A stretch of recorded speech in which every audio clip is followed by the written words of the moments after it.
Karita seorang manusia andungi kabuaya tentua hirup sangsara hayang lumha ku jalan muja.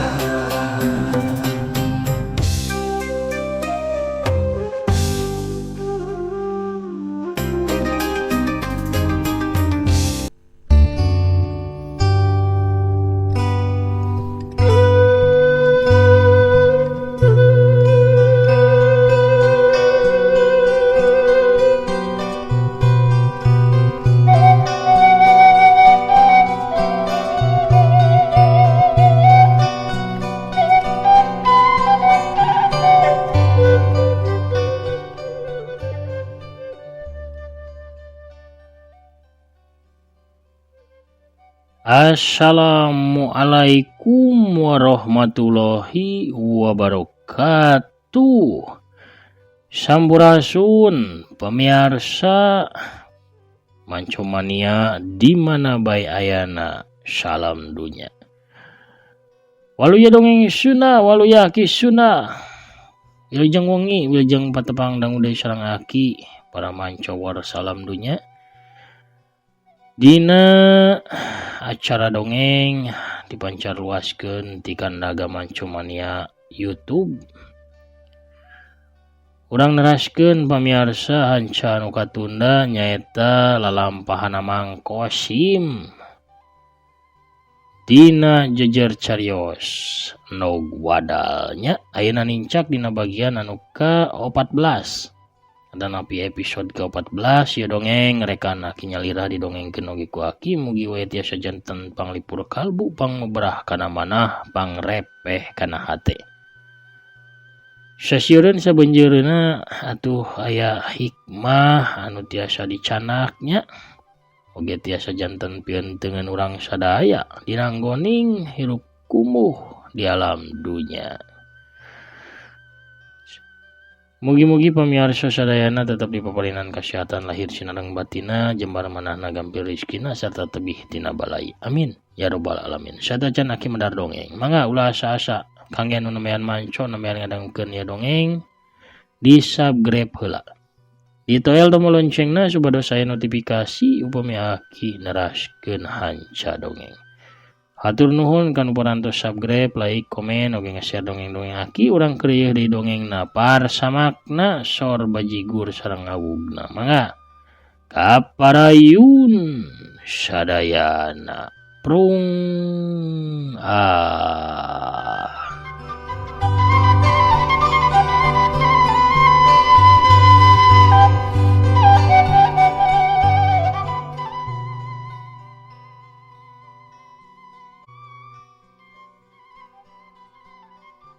isukna lembur sugih mukti genjleung sabab Mang Ukri kapanggihan maot di pakarangan imahna. Kapanggihna ge ku tatanggana nu rek init ka sawah. Sedengkeun Bitarmi pamajikanana Mang Ukri masih sare ngaguher dina pangkengna. Teuing kunaon Bitarmi peuting harita mah kawas anu disirep sarena tibra kacida. Mang Ukri kapanggihan keur ngagoler di pekarangan imah kujang suma tetanggana. Harita kayaan di imah Mang Ukri kacida ramena ku tetangga anu hayang ningali oge sakalian ngalayad kanu keur kapapatenan. Pak RT sibuk ngatur warga ngabagi tugas pikeun anu ngagali kuburan jeung anu nyiap-nyiapkeun tempat pikeun ngamandian mayit. Sawareh deui aya nu dititah nyiapkeun padung jeung papan gesan nutup liang lahat. Geus kitu ilaharna lamun aya anu kapapatenan. Juragan Barkah jeung badegana nyaeta Mang Kemet teh oge datang ngalayad harita teh. Sanggeusna ngobrol jeung pamajikan Mang Ukri saperluna sarta mere amplop minangka tanda bela sungkawa. Juragan Barkah jeung Mang Kemet teu lila ge amitan pikeun mulang ka imahna.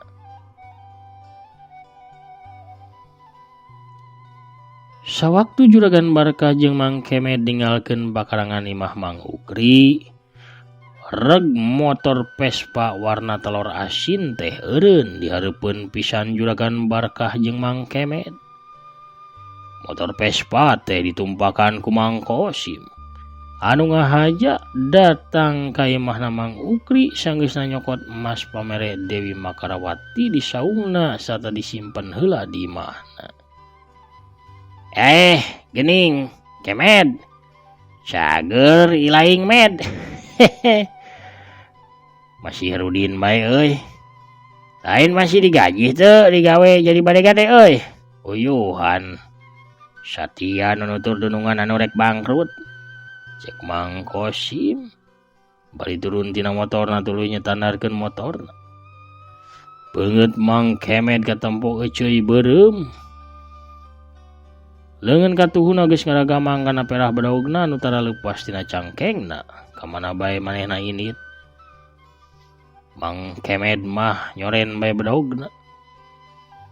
Tapina Juragan Barkah gancang nyekal tak-tak badegana eta bari tuluy ngaharewos.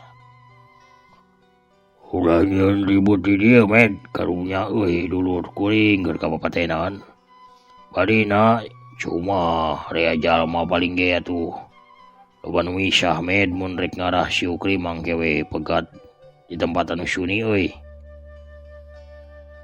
Mang Kemet ungeuk leungeunna ngalepaskeun perah bedaug. Tuluy Mang Kemet nuturkeun Juragan Barkah anu ngaleos ti heula ninggalkeun pakarangan imah Mang Ukri. Teu madulian ka Mang Kosim anu nulak cangkeng bari jeung seuri ngoa. Kamana ilaing med? Euy, kunaon ngadadak pireu euy. Mang Kosim nulak cangkeng ku sabelah leungeun bari nempokkeun Juragan Barkah jeung Mang Kemet anu ngungkug bae teu malire ka manehna.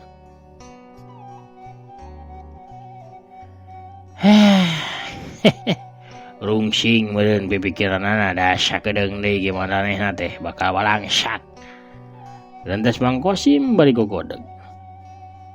Mang Kosim atuh gancang ngalengkah asup ka imah Mang Ukri nepungan ka bitarmi anu keur emok di patangahan imah.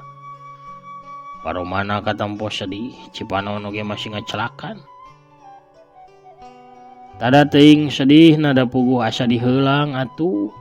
Salaki keur peuting masih heureujeng sare babarengan isuk-isuk geus kapanggih jadi layon.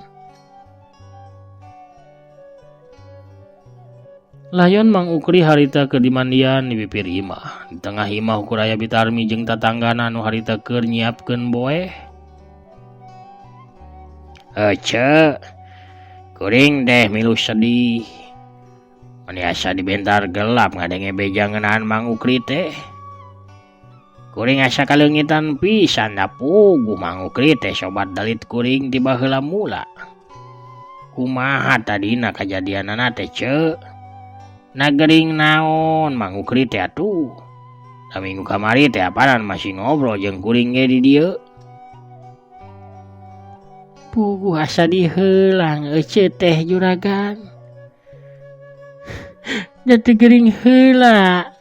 Peuting teh masih sare reujeng jeung euceu. Apal-apal wanci balebat yang suma gogorowokan ngahudangkeun euceu cenah mah si Amang kapanggih di hareupeun imah. Geus jadi layon eta teh. Mani asa diheulang euceu mah. Lain naha aya tanda-tanda Mang Ukri dipergasak gitu ku batur atawa aya tanda-tanda anu nyurigakeun ceu. Atau bisi keur peuting ribut aya anu nyokel janela atawa anu gegedor kana panto. Teu aya nanaon Juragan, layonna oge da bersih teu aya tatu atawa geuneuk. Teu aya tapak nanaon. Aman lamun kitu mah. Geureunteu satena Mang Kosim anu sabenerna mamariksa. Bisi bae kula warga Mang Ukri atawa tatanggana atawa jalma sejen aya kacurigaan lamun Mang Ukri teh disebakeun atawa diwadalkeun atawa dijahatan ku batur. Tapi nyatana geningan cek pamajikana nyata Bitarmi layon age bersih heueuh geuneuh-geuneuh acan. Nya sing sabar we nya ce, duh. Ieu teh meureun minangka tanda keur dicoba euceut teh. Punten ieu mah ce tanda bela sungkawa ti kuringnya gunakeun pikeun tahlilan Mang Ukri tapi kareng se 7 asana mah cukup. Cek Mang Kosim bari ngasongkeun amplop anu eusina katempo lumayan kandel. Amplop kandel teh ditampanan ku Bitarmi. Hatur nuhun pisan juragan. Ce, ye ulah asa-asa ka kuring mah. Mun ce aya pangabutuh, datang bae ka imah kuringnya atawa kasihanah ka pamajikan. Hampura kuring teu bisa lila-lila ye ce, sababaya kene urusan. Muhun, hatur nuhun pisan juragan. Sanggeusna mitan Mang Kosim gancang kaluar ti imah Mang Ukri. Selak naik kana motor Vespana, gerung-gerung motor teh disela. Tuluy ngageleuyeng ini tinggalkeun imahna Mang Ukri.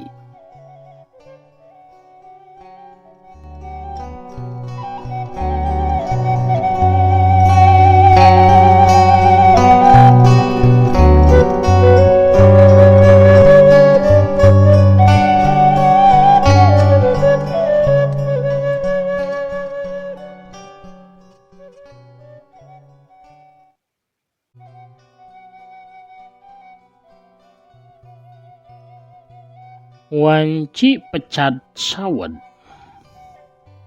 Wanci pecat sawed teh pamirsa upami anu kirang apal mah tabuh 11 siangnya. Hawa karasa geus rada bayeungyang.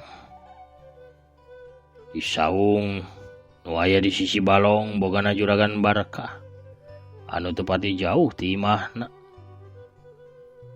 Harita juragan Barkah keur niis si dengdang dibaturan ku badegana nyaeta Mang Kemed anu kakarak rengse maraban lau. Sepancau nyandi ngabaturan Cikopi anu katempo masih ngebul keneh. Juragan Barkah nyarane kana tihang saung, panonna nyawang kajauhna gawas anu jauh panindeungan.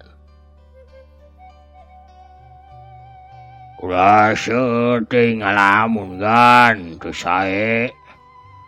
Batur abdi ge si Kurdi teh aning janten surungah serengeh nyalira. Terase ucul-ucul angwanana. Terase bari jejeritan manehna ngabareng-bang lumpat ka ditu ka dieu. Wahirna mah pagdreuk we di jalan Gedening. Eta teh kumargi remen ngalamun teuing kan. Cek Mang Kemed kadununganana. Suka mana bae adi nyarita demed, tembal juragan Barkah. Abdi mah nyarios kitu teh margi melang ka agan. Da akhir-akhir ieu agan teh katinggalna sok remen teuing ngalamun. Juragan Barkah ngarahuh tuluy narik napas panjang. Panonna ngagiler pindah neuteup ka Mang Kemed anu harita diuk yang hareupan Cikopina.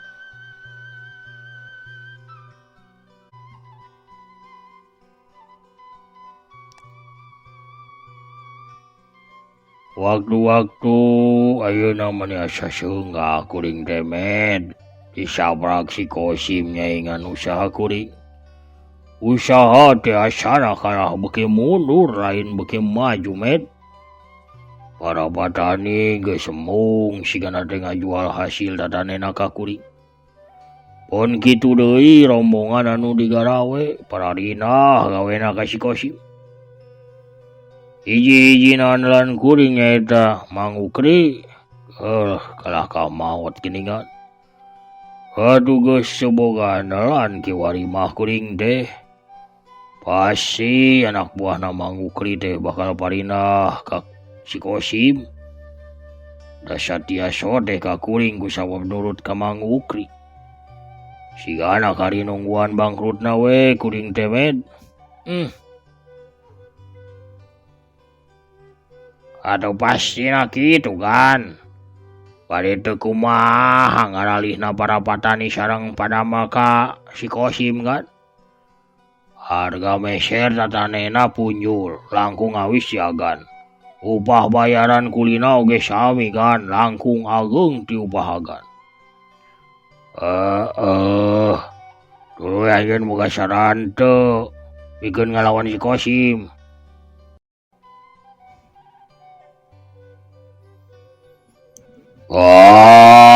Gampil atuh kan, gampil. Sangkan para patani jeung kuli baralik deui kagan mah kantun naikkeun hargi sareng upah kuli langkung awis si hargina si Kosim. Pasti para patani sada para kuli teh arui deui kagan. Sarana nu geus haseum eta mah. Kadaluarsa eta mah bet. Apanan kuring pernah naikkeun harga harita? Naikkeun harga belian tatanen sarta naikkeun buruh kuli. Nya pikeun sakedeung mah baralik deui patani jeung kuli teh. Teu lila si Kosim naikkeun deui harga. Malah mah 2 tikaleun di harga kuring. Nya patani jeung kuli teh atuh palina deui we ka si Kosim. Mun kuring ayeuna naikkeun deui harga jeung upah atuh moal aya batian usaha kuring teh. Ari ongkos jeung modal leuwih gede tibatan harga jualna mah. Mang Kemet ngahulang kawasan nu keur mikir ulang. Teu lila pok manehna nyarita. Saena mah hagan teh kedah milari bos enggal sigana didayeuhkeun. Anu sakintena tiasa meser hasil radanen ti dieu ku hari anu langkung awis. Supados pamiagan naikkeun hargin teu rugi. Kuring teh geus sababaraha kali kadayeuh teh dipapayung wal pasar jeung bandar sayuran pikeun ngecek harga. Nyatana harga bos kuring anu paling punjul deh. Kuring ge heran ka si Kosim teh ngajual sayuran anak ka mana bisa melian sakitu mahalna. Saur datanggi abdi anu damal di si Kosim mah ceunah mangicalna teh ka Bandungan. Bosna teh saha teh? Oh nya Suhani namina teh. Med kuring teh bisnis sayuran jeung palawija geus aya 15 tahun leuwih med. Geus kapapai bos-bos sayuran jeung palawija di Bandung teh. Tapi karena ayeuna ngadenge ngaran Bos Suhani mah. Barina asa pamohalan aya bos melian sayuran leuwih mahal ti harga jual di pasar. Da kuring teh apal atuh harga jual di pasar induk teh. Anu meureun moal aya batian. Sedengkeun nu ngaranna bisnis jeung usaha teh apana nyiaran bati. Hai kitu mah memang aneh kan. Mang Kemet ngahulang deui panonna neuteub ka arah balong. Tapi teu lila ge kadenge deui Mang Kemet cumarita. Sigana si Kosim teh ngahajagan miceunan artos kangge ngarubuhkeun parusahaan agan. Manenakeun bae cenah rugi asal perusahaan agan bangkrut. Kitu sigana mah tujuanna teh kan.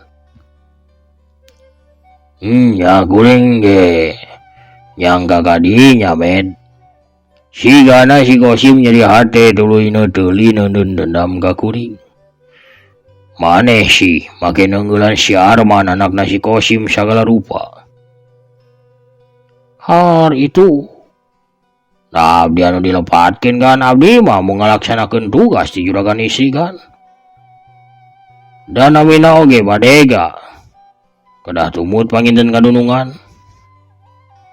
Balina saur abdi mah sanes syukur pedah anakna diteunggelan hungkul apanan si Kosim ge ku agan teh harita dicacampah. Sarta panungtung dibabuk malah ku awi.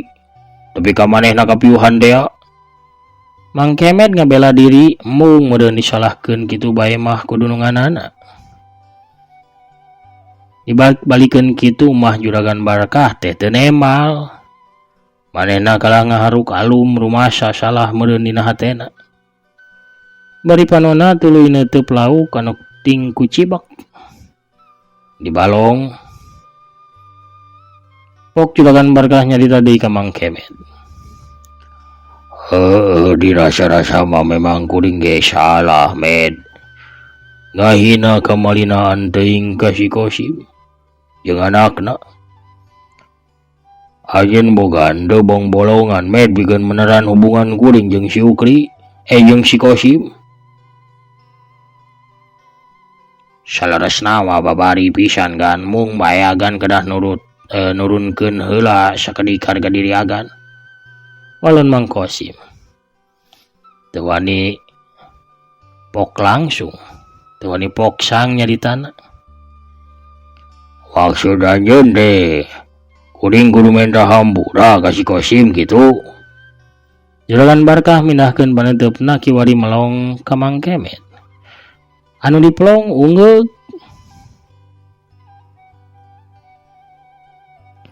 Upami teu mempan keneh aya jalan anu langkung jitu pikeun ngaleahkeun hatena si Kosim kan. Agan kantunya tujuan mah atuh hubungan Neng Arum sareng Jang Arman anakna. Komo pami dugi ditikahkeun mah beres roes eta degan sagala rupina. Moal aya deui naon papasyaan, pacengkadan sarta mumusuhan. Oge meureun usahagan bakal leuwih nanjeur sabab bakal boga besan jalma pangjegudna di lembur urang. Juragan Barkah ngahuleung rada lila. Hatena nimang-nimang kana saran ti badegana eta. Sanggeusna meunang sajongjongan pok Juragan Barkah teh nyarita deui. Lamun kuring minta hampura pasti anjeun jeung pamajikan kuring ge bakal dititah minta hampura. Anjeun mah bisa bae nurut, tapi pamajikan kuring anjeun apal adat nakawas kumaha. Leuwih hade manehna mah maot sigana teh daripada minta hampura ka batur teh. Tuluy lamun seujeuna kuring bebesanan jeung si Kosim. Asana moal kuring anu bakal leuwih nanjeur, Med. Malah kuring bakal terus aya di handapeun kalangkangna si Kosim. Kadambona kuring anu serah bongkok kanapan ka si Kosim. Barina anak kuring teh awewe, tempatna oge di dapur lain ngurusan usaha sarta moal menang warisan di si Kosim ge, Med, dengan saukur minantu. Hagan mah abanan carogena teh Jang Arman anak lalaki hiji-hijina si Kosim anu tangduna mah bakal menang warisan panggedena. Anak agan mah susah kapayuna pami ngadahup jeung Jang Arman mah. Ya, adikainnya nama bener, Med. Tapi emang rek nungguan warisan di si Kosim rek teu biraha. Usaha kuring lagi kaburu meureun bangkrut ke, Med. Tuh lah, saran dimana moal dipake ku kuring. Eta sawias-wias kan abdi mah mau ngukur sumbang saran. Eta ge kumargi ditaros ku agan. Teras kapalai agan teh kumaha kapayuna gitu. Nah agan gaduh rencana tanapi siasat anu jitu.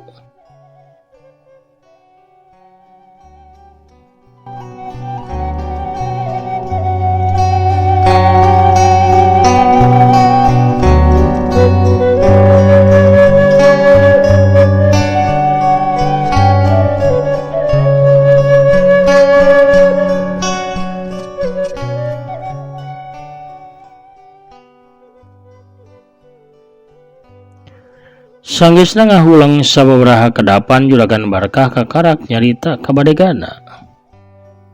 Kieu, Med, anjeun pegat si Kosim di tempat anu suni anu hara-haraeun. Biasana manehna mah sok mulang rada peuting di kebona teh. Hapan kebona teh di sisi walungan, jauh di lembur ge. Hadang ku anjeun ancam ku anjeun sangkan manehna teu nuluykeun niatna pikeun ngabangkrutkeun kuring. Lamun bisa koreh dina bahamna teh ka mana cenah manehna ngajual hasil dadanena. Urang rebut sakalian bosna sangkan pindah ka kuring. Kumaha anjeun sanggup ngalaksanakeunana, Med? Sia padukan. Soal ngancam jeung nyingseunnan batur mah bagian abdi kan. Asal dibonusan we atau gaji abdi sasi ieu mah kan. Ulah ditunggak wae. Beres med. Keri bere bonus keur meuli bako mole. Anu pangmahalna pangeunahna. Tapi kade anjeun kudu make taregos med yo. Sangkan si Kosim teu apaleun ka beungeut anjeun. Nah, make taregos sagala kan. Ada reungap lah. Biasa we atuh da kauntup atuh si Kosim mah ku abdi ge. Lain masalah kauntup teu kauntup kemed yo. Si Kosim teh ayeuna mah jalma jegut. Jalma loba duit. Mun sakalina manehna laporan kanu berwajib atawa ka desa pasti dianggap. Pikeun kiwari mah da boga leuleueurna manehna. Anjeun daek ditewa ku polisi. Atawa ku polisi desa tuluy ditahan di Bang Berokan daek. Ai taregos mah apanan sandeuna eueuh saksi anu bisa nempo beungeut maneh med. Mohon kan kahartos pisan. Abinter oge agandenya. Ulah salam banggan sakedap deui ge si Kosim bakal balangsak deui cara baheula. Panuju med panuju. Kade ulah tepi kagagalnya med. Beres kan pokona mah. Wes. Dunungan jeung badegana teh ayeuna mah sareuseurean garumbira. Teu cara tadi ting haruleng ngareruyung bari jeung Sarardi. Dasarna Juragan Barkah mah boga sifat angkuh jeung sombong satambung kaluhuran ku batur. Tangtu bae moal nyokot jalan hade pikeun ngarengsekeun masalahna. Sanajan manehna apa lamun dirina teh salah. Tetep nu dicokot teh jalan kagorengan.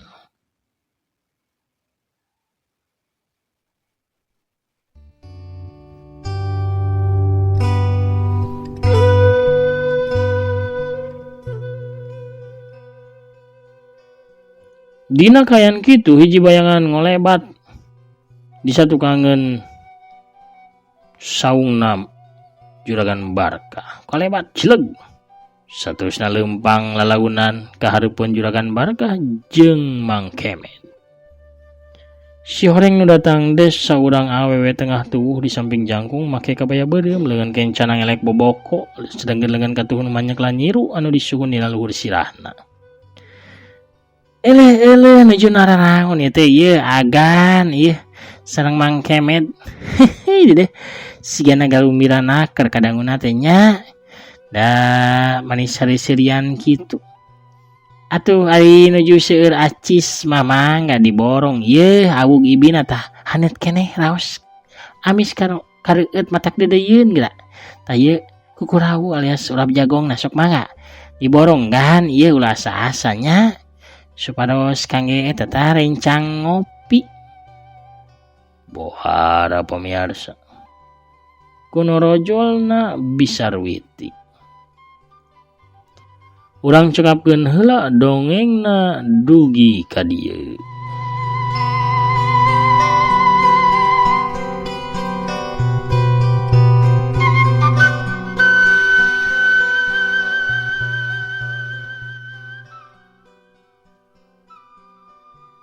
Pemirsa sadayana pada mancomania salam dunya di mana bae ayana lalampahan Mang Kosim, Mang Kemet sareng Juragan Barkah. Dina jejer carios naug wadal urang cekapkeun heula dugi ka dieu. Cag urang teundeun di handeuleum sieum geusan sampeureun. Urang tuna di hanjuang siang geusan alaeun urang sampeur deui engke di bagian anu salajengna. Hatur nuhun pamirsa sadayana pada mancobor di mana bae ayana anu parantos satya manco satya nantosan oge satya ngadangukeun oge ngarojongnya kana pedaran-pedaran aki mugi bae ieu pedaran dongeng teh tiasa janten panglipur kalbu pangubrah kana mana pangrepeh kana hate oge sasieun samunjeureun aya hikmah anu sae nya anu tiasa kacanak Urang sadayana gaya kangge pieun teungeunananya dina urang kumbuh hirup di alam dunya. Sakitu heula pamirsa anu kapihatur wengi ieu akina amit mungkur heula. Assalamualaikum warahmatullahi wabarakatuh. Permios cagah hanca.